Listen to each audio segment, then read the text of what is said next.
Mon mari ne mange que des nuggets de poulet, des sandwichs grillés et des spaghettios. C'est tout.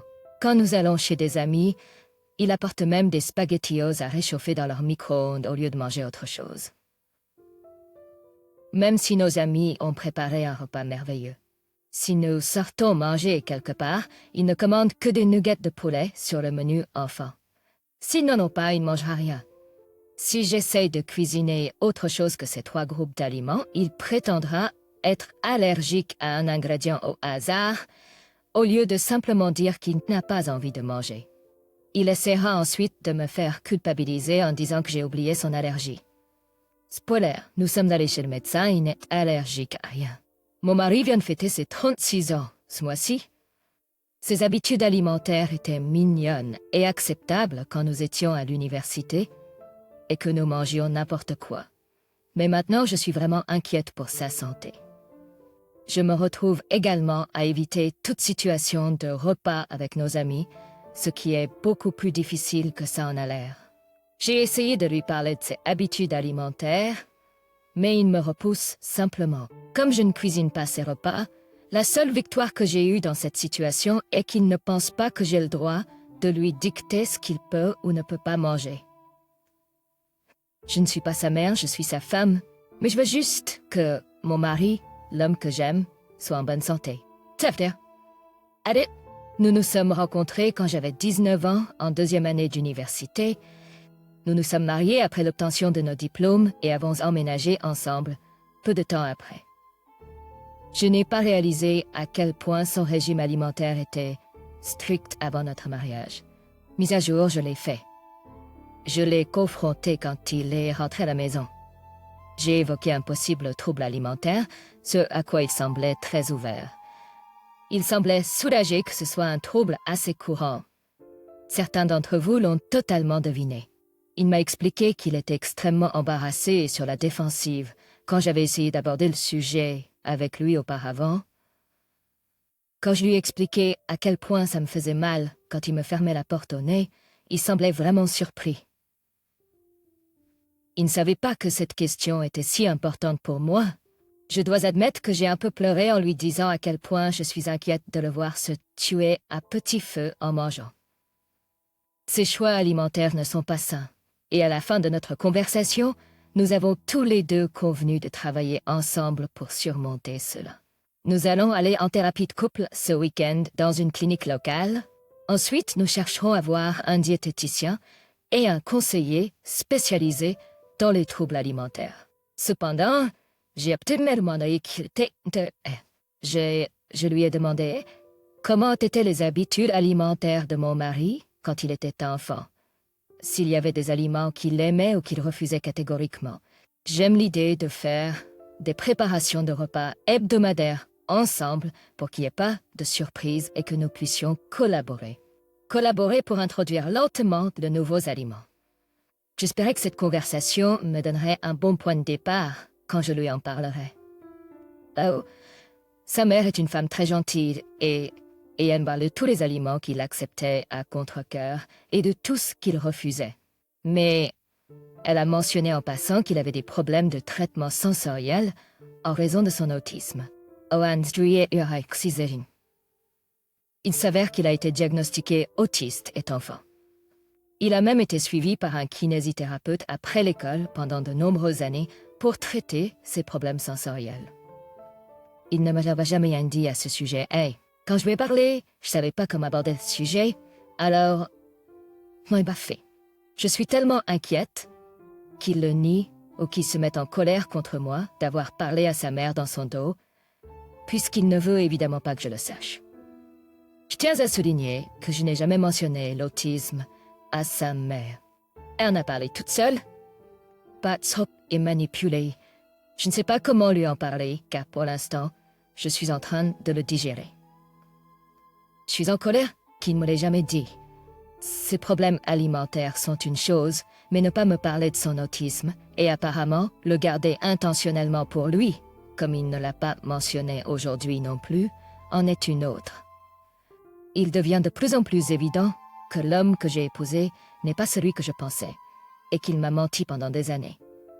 Pour l'instant, je me dis d'attendre la séance de thérapie ce week-end avant de le confronter. Je ne veux pas que notre conversation soit alimentée par la colère. Mais je ne sais pas non plus comment je pourrais jamais lui faire confiance à nouveau s'il était si disposé à me cacher un si grand secret. Edith, je vais en parler lors de la thérapie, mais je ne vais pas en discuter avec lui avant, car je ne veux pas laisser ma colère et ma douleur prendre le dessus sur mon désir de l'aider. Comme certaines personnes l'ont dit, il est possible qu'il ne sache pas qu'il est autiste. J'espère vraiment que c'est le cas. Je suis blessée non pas parce qu'il est autiste. Je m'en fiche vraiment. Ça ne change pas qui il est en tant que personne, mais plutôt le fait qu'il ne m'en ait jamais parlé. Mise à jour 2. Eh bien, cela fait beaucoup plus longtemps que la mise à jour d'une semaine que j'avais promise. Je pourrais donner des excuses, mais je ne le ferai pas. Pour ceux d'entre vous qui ne veulent pas lire mon message original, j'ai demandé de l'aide pour les préférences alimentaires de mon mari. Et en parlant avec beaucoup de gens ici, et finalement sa mère, il a été révélé qu'il a été diagnostiqué autiste étant enfant. Certains commentaires sur mon message original n'étaient pas très gentils. J'ai reçu beaucoup d'accusations blessantes. Certains m'ont juste mise en colère, en particulier la personne qui a commenté. S'il vous plaît, ne le harcelez pas. C'est mon mari bien-aimé, pas un ami d'école, pas un frère ou une sœur, pas un enfant. Le traiter comme un enfant ne l'aide à rien. Passons à autre chose. J'étais très bouleversée car il m'en avait jamais parlé. Nous avons discuté de toutes sortes de problèmes médicaux ensemble, mais son diagnostic n'a jamais été mentionné. Je tiens à souligner cela. C'est pas une question de ne pas vouloir être marié à un homme autiste. C'est une question de mon mari qui me cache quelque chose d'important et qui me cause beaucoup de stress qui aurait pu être évité si j'étais au courant de son diagnostic. Par exemple, je l'ai continuellement poussé à essayer de nouveaux aliments, ou à assister à des concerts, ou à visiter des parcs d'attractions bruyants. Je savais qu'il n'était pas particulièrement enthousiaste à propos de ces choses, mais ce sont toutes des activités normales pour un couple, que je voulais vivre avec lui. Si j'avais été au courant de son autisme, j'aurais mieux compris à quel point ces choses l'affectaient négativement, et j'aurais fait plus d'efforts pour intégrer des choses qu'il aimait avec celles que j'aimais. Peut-être un petit concert local ou un marché artisanal au lieu d'un parc d'attractions. Enfin bon, c'est l'histoire. Lisez ci-dessous pour la mise à jour. Je l'ai confronté à propos de ma conversation avec sa mère la veille de notre séance de thérapie. J'ai veillé à en parler de manière décontractée pour ne pas m'énerver à nouveau. Il a d'abord essayé de me balayer en disant qu'il ne savait pas de quoi je parlais. Après avoir parlé un peu, il a finalement avoué qu'il connaissait le diagnostic et qu'il me l'avait délibérément caché. Il a dit que j'étais son rêve et qu'il ne voulait rien faire pour ruiner notre relation parfaite. J'ai expliqué comment le fait de me cacher, cela m'avait blessée. Enfin, j'ai expliqué comment j'aurais pu être là pour le soutenir au lieu de me sentir obligée de le cacher. Il a dit qu'il n'en avait pas du tout honte. Il a expliqué que ce n'était plus quelque chose qui l'affectait. J'ai encore une fois expliqué comment cela m'affectait, mais il n'avait pas l'air de s'en soucier. Je lui ai pas montré le message que j'ai posté, mais j'ai utilisé certains des conseils que vous m'avez donnés pour essayer d'expliquer pourquoi son autisme l'affecte toujours dans sa vie. Nous nous sommes couchés fâchés. Le lendemain, il a agi comme si rien ne s'était passé. Nous avons pris notre petit déjeuner, il a mangé des nuggets de poulet et nous avons continué notre journée. J'attendais qu'il en parle, mais il ne l'a jamais fait. Je n'ai pas eu le courage d'en reparler avant plus tard, à la séance de thérapie de couple. J'ai parlé au thérapeute pour ne pas avoir l'air accusatrice et j'ai expliqué que c'était un problème qui me dérangeait. Mon mari en fait rire a dit qu'il pensait que j'avais passé l'éponge depuis. Quand j'ai expliqué que non, ce n'était pas le cas, il s'est mis en colère contre moi et est sorti en trombe. Le thérapeute a essayé de médier, mais ce n'était pas très utile, car mon mari est allé attendre dans la voiture. J'avais peur qu'il parte sans moi, alors j'ai écourté la réunion. Notre trajet de retour était silencieux. Ce n'est qu'une fois rentré à la maison que j'ai mentionné mon inquiétude quant au fait qu'il pourrait me cacher d'autres choses. Il a dit qu'il avait lu en ligne que les femmes ne pouvaient pas comprendre l'autisme, et donc il ne pensait pas que je comprendrais. Par conséquent, il ne pense pas que c'était important de me le dire. J'ai dit que c'était la plus faible des excuses que j'ai jamais entendues. Il a ensuite dit que je le quitterais si je savais. J'ai dit que si je le quittais, ce serait parce qu'il est un menteur. Apparemment, il a dit à tous nos amis communs qu'il venait d'être diagnostiqué autiste et que je songeais à le quitter à cause de cela. Maintenant, beaucoup de nos amis ne me parlent plus et agissent très froidement quand nous nous croisons en public. Je ne sais pas ce qu'il leur a dit d'autre, mais je pense qu'il a dit à quelqu'un que j'avais trompé. Un faux compte a laissé des commentaires horribles sur moi et mes supposées habitudes sexuelles sur tous mes posts Instagram. J'arrête pas de les signaler, mais il semble qu'un autre apparaisse à chaque fois. Je n'ai pas encore décidé si le divorce est la bonne solution. Je sais qu'il a parcouru Insul et d'autres sites amers centrés sur les hommes. L'un de ses amis se décrit comme un Insul, donc je suis encore plus convaincue que cet homme n'est pas celui que j'ai épousé. Je suis surtout confuse. Je l'évite à la maison et ça ressemble plus à une colocation qu'à d'un mariage.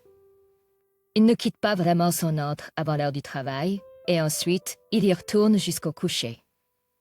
Tout semble être perturbé juste parce que je voulais aider. Je ne sais même pas à quoi m'attendre à ce stade, encore moins comment avancer à partir d'ici. De faire. Il y a beaucoup plus de commentaires que je ne l'anticipais. J'essaie au moins de tous les lire, même si je pense avoir dépassé ma capacité émotionnelle à répondre. Je suis vraiment choquée de voir à quel point les gens sont incroyablement solidaires. Merci. Je vais discuter du divorce avec un avocat. Je sais pas comment lui en parler, mais je suis au-delà du point où ça m'importe. Vous avez tous raison. J'appréhende de rentrer à la maison le soir. J'appréhende s'il voudra miraculeusement parler. Ce n'est pas ça. Pour l'anneau, moi un peu de temps séparé serait bénéfique. Oh hein, c'est tout pour le moment. Je ne pense pas mettre à jour au-delà de ça, car je suis déjà mal à l'aise avec la rapidité avec laquelle ça a explosé, mais je vivrai ailleurs d'ici la fin du mois. Commentaire pertinent. Waouh! Il a escaladé vers une campagne de diffamation préventive pour devancer l'histoire, au lieu de faire face authentiquement à sa femme et à ses préoccupations liées à l'autisme et à l'alimentation. Il a tout jeté par-dessus bord. Les dégâts que les forums insulent et les sites centrés sur les hommes sont incroyables. Ils prennent chaque sentiment d'insécurité et l'utilisent. Je ne sais pas comment les filles ont manqué les âges. Je pensais qu'ils s'étaient rencontrés tous les deux à 19 ans et qu'ils étaient maintenant tous les deux dans la trentaine. C'est encore pire.